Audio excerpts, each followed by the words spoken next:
My Hebrew brothers and sisters, the 12 tribes of Israel scattered all over the earth, welcome back. This is your Moreh Yeshua Ben Yireh Israel, and I just want to take this moment to thank you for your subscriptions. Thank you for your likes. Thank you for your comments. And most of all, thank you for your prayers. You know, we have completed Psalm 13, the prayer for help. And now we're going to be starting Psalm 14. And the title of this psalm is The Sinfulness of Men, or of man. The sinfulness of man. Okay? And in this psalm here is also said to the chief musician. And it's a psalm of David. A psalm of David. Praise his name. We just thank Yahuwah for the opportunity that he has given us. My brothers and sisters, we are getting closer and closer to Sukkot. Okay? Which is we refer to as the Feast of Tabernacle. No, I mean, sorry. The Passover. I have tabernacle in my mind quickly. But, you know, but we will talk about Passover and unleavened bread, referred to as Sukkot. And so we're going to ask you to continue moving towards that as we look towards that, you know, that we prepare our hearts, you know, in our mind. Remember that it's not in the flesh, you know. We need the flesh to do it. You know, we cannot just do it by spirit. You know, we have to be active in physically. We need our physical being, okay, to participate. You know, but we just don't want to make it something that of self, you know. You know, we want to make it something of the spirit. Okay? And the Ruach, you know, he working in us, and we want to do Yahuwah's will, okay, as we celebrate that feast. Okay, so we talk about the sinfulness of man. And in this psalm here, we're going to see that the psalmist here is contemplating, you know, how man's action against Yahuwah, you know, and stuff that they do, stuff that they say, you know, that we refer to as silly stuff, foolish stuff. And the psalmist, he started out, you know, with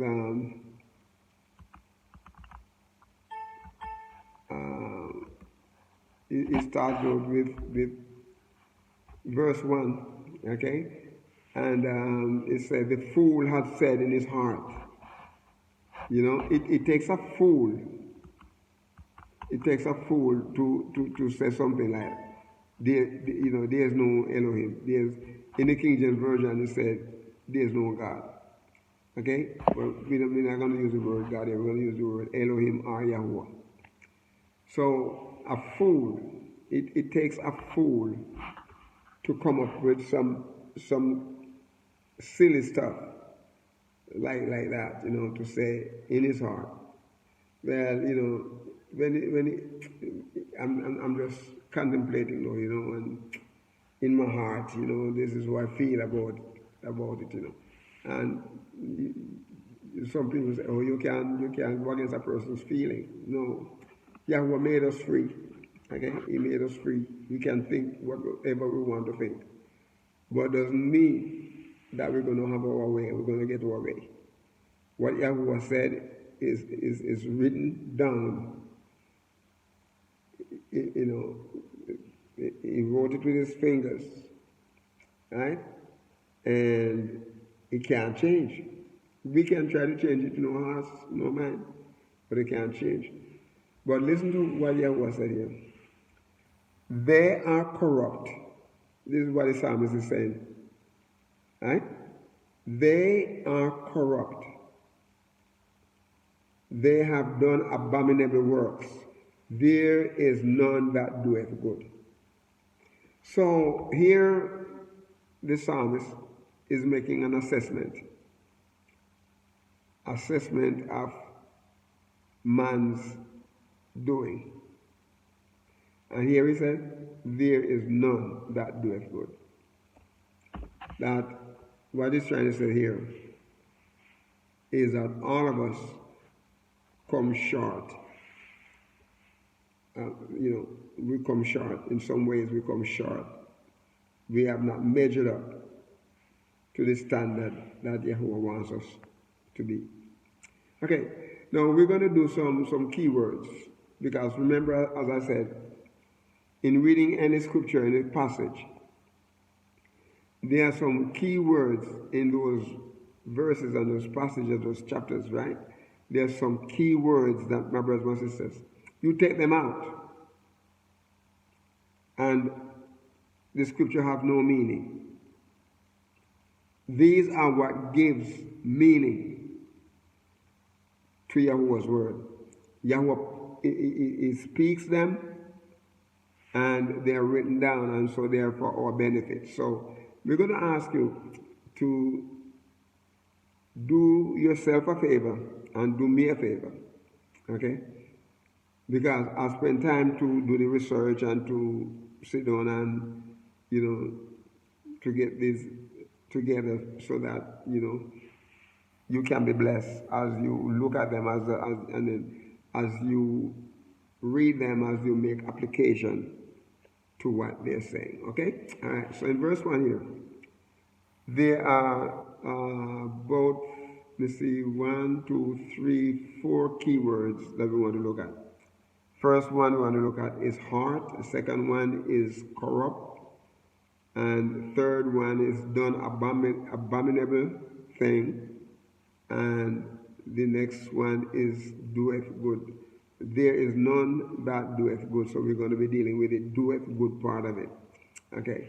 And because the doeth good, when you look at the context, if you say there is none out of it, and you say do it good.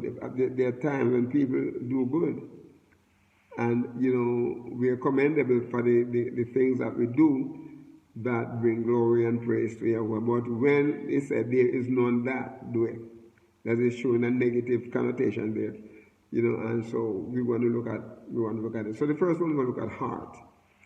And I've dealt with the word heart a number of times, but every time it comes up in a passage or in the scripture, as long as it shows as a key word there, we're going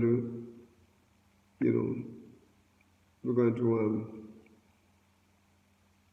pay attention to it. We're going to talk about it. All right? Okay. So let me read it again. It said, the fool had said in his heart, there is no God, or there is no Yahuwah. Okay? It said they are corrupt. Anyone think that way? They are corrupt. And they have done abominable works. And the reason why they do that is because in them dwelleth no good thing. Okay? Alright. So look at the word heart there.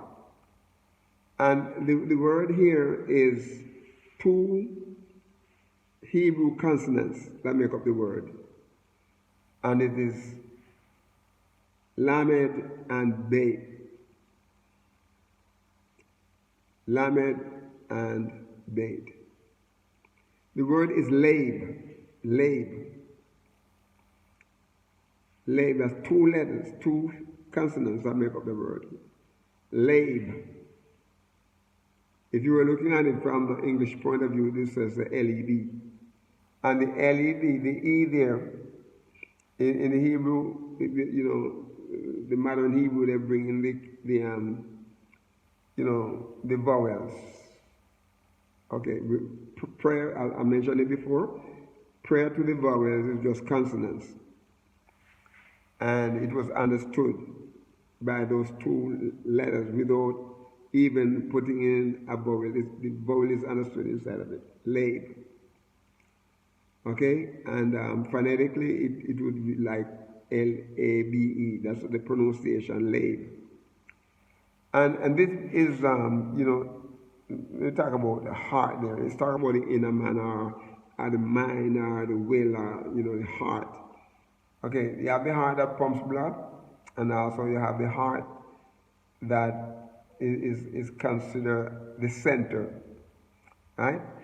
And so without the heart, we can't function. From a physical point of view, something happened to the heart get messed up.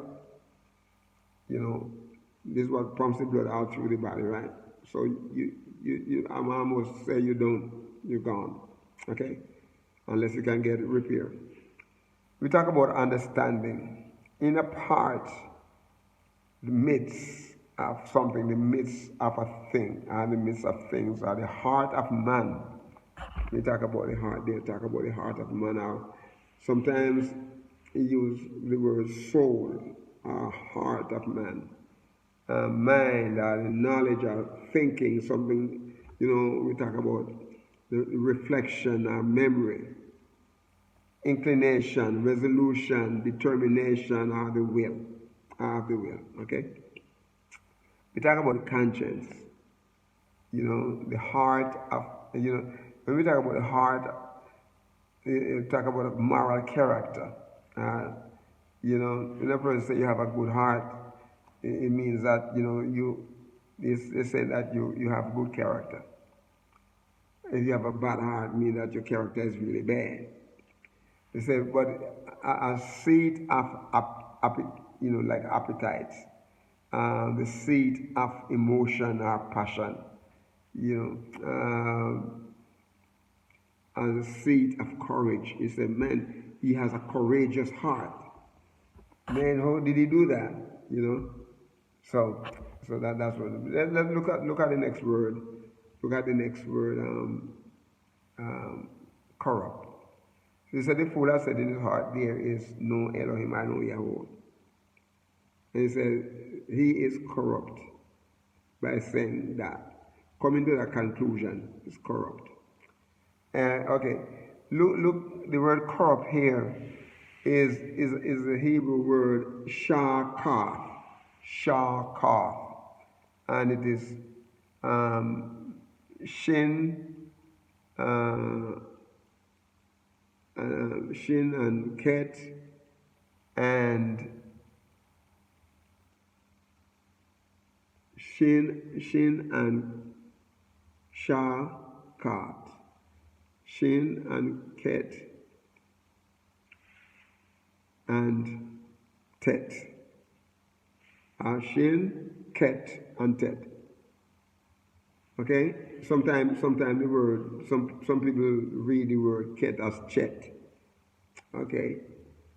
Even though it's spelled C-H-E-T, if you're trying to bring it, the consonants into English.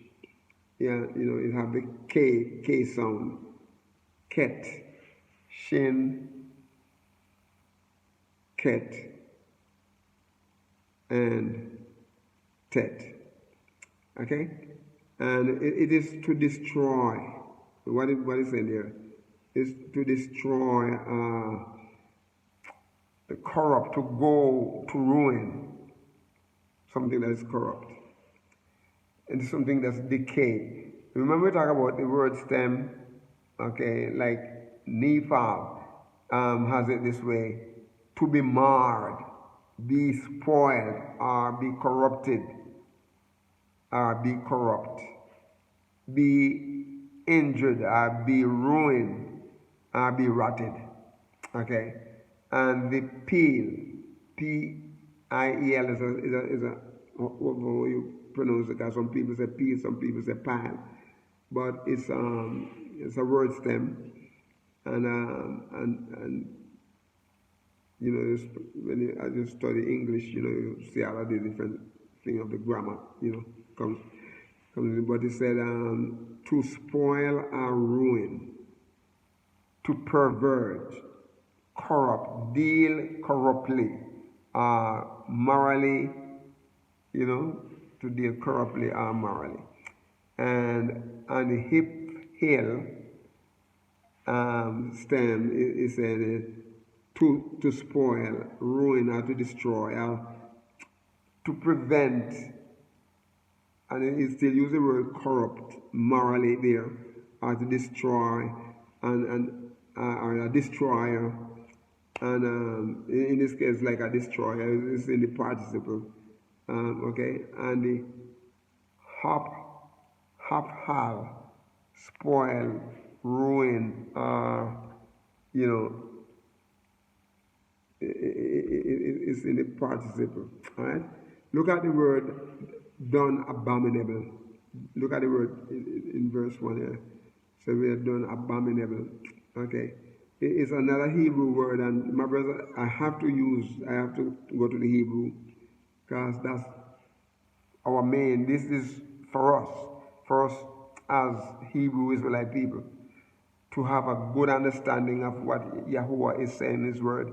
We have to go back to the original, right, and look at the original thoughts of the word, right? So the word here, done abominable, is a Hebrew word, tahab, and it is tet, ayin, and bet, tahab. Tet, ayin, and bet. And the word means to abhor, be abominable, or do abominable, do abominably, right? And the words stem here bringing out to be abhorred or be detested in the ritual sense, and also in the ethical sense. Okay, and it is to loathe. To loathe, like when we say loathe here, we talk about like a Lothe, loathe. Abhor, regard as an abomination, and in a ritual sense, and it's also in the ethical sense, and it's to cause to be abomination. It is something that's an abomination, okay, and to make abominable or to do abominably, and again, it's in the ritual and also in the ethical sense. All right, look at the next word. Look at the next word, and the word is doeth. He said, "There is none that doeth good." The word doeth there is asa, and the Hebrew letters, consonants, and make up that is like ayin, sin, and he. Ayin, sin, and he. Okay, and you remember that sometimes the letter shin, okay, in the consonants, right?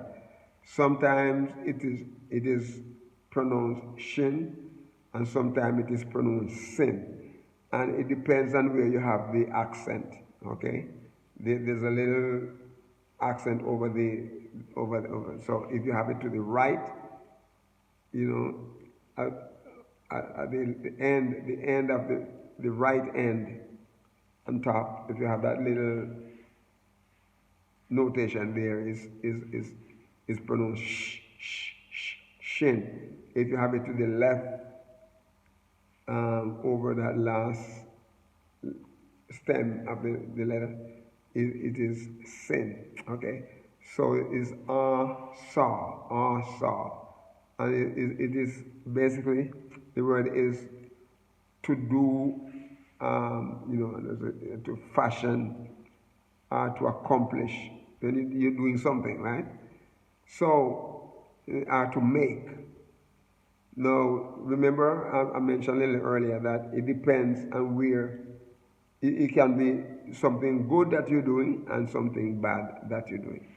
All right, 20 minutes is gone, but I'm just going to finish this verse, okay? And let me run over a minute or two to finish this verse. And it's also it's to do work or to make or to produce, to work or to deal with or to act with effects, some effects or to make. We talk about to produce something or to prepare something, right? And it's like making an offering. To make an offering, you do it. You're doing something, all right? And so one of the things that I said here, there's none that doeth good. But we can change the word good doeth there and put some positive thing on it by the way we act and behave. Okay? To attend to put in order. Yahweh wants us to put our lives in order, my brothers and sisters. Right? He wants us to do that. To observe or to celebrate. He wants us to celebrate the good things that happen to us, as He blesses us. When we acquire something, like we acquire property, when we get an appointment or we are ordained, get into an institute, or instituting something to bring about, to use, to spend, or to pass. And we talk about the words, we talk about the word stem here. And, here we see, as I said, doeth known that doeth good in verse 1, Psalm 14, verse 1. It said, it is to be done, to be made, to be produced, to be offered, to be observed, to be used, to be made, to press or to squeeze. Okay?